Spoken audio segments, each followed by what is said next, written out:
All right, let's jump right in. We tend to think our lives are these big, grand stories defined by huge decisions.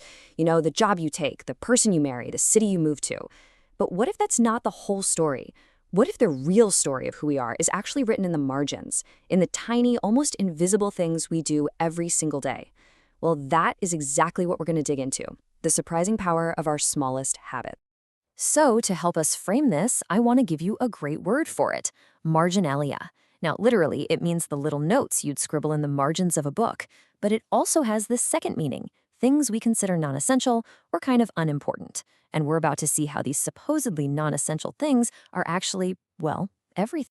And this quote just nails it, doesn't it? It's like the main text of our life, our career, our big goals. That's the official story we show the world. But our true self, where we really grow and change, that happens in those personal scribbles, the little habits and detours that are just for us. So, just for a second, think about that for yourself. What's one of your scribbles? Is it the way you make coffee every morning?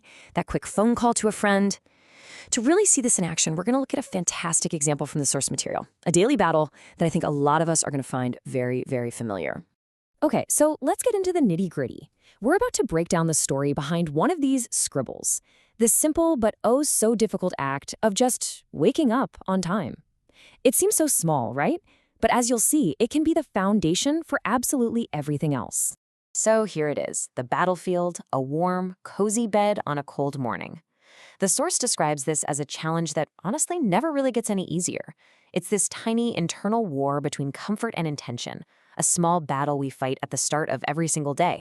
Now here's where it gets really interesting. The author doesn't just rely on brute force or willpower to win this fight. Nope.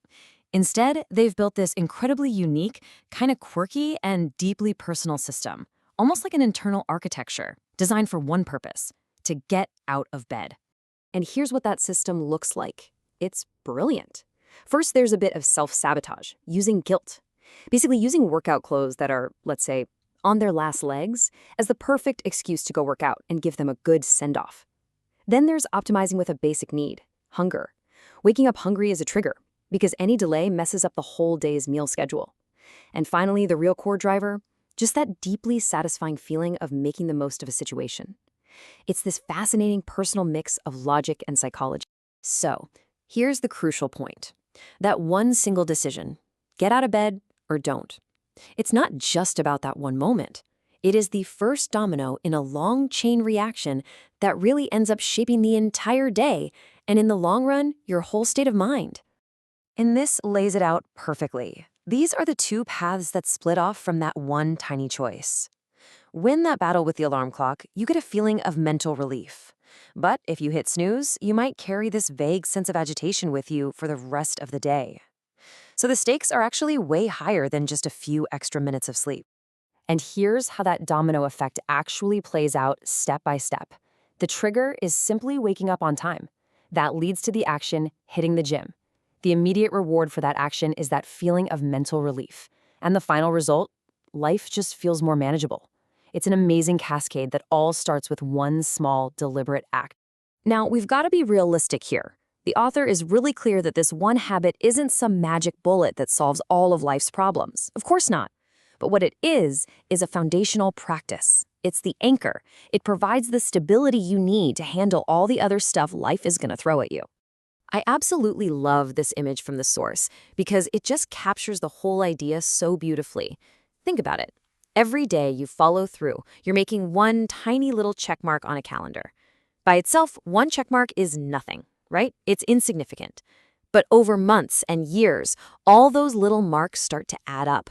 They start to connect. And eventually, they form the very outline of the person you're becoming.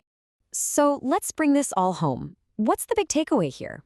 How do we find and start to value our own small, powerful habits? And this is it. This is the key insight. All those quirky, personal, unseen things you do, your marginalia, they are not non-essential. They are the fundamental building blocks of your life. That whole quirky system of guilt and hunger wasn't really about waking up. It was about creating stability. And our own habits have that exact same power. We have to stop dismissing them and start seeing them for what they are, the architects of who we are. So I'll leave you with this question to think about. What are the small, unseen habits, the scribbles in your own margins, that are quietly, day by day, shaping you? Because just recognizing them is the first step to harnessing their incredible power. And that, I think, is a thought worth waking up for.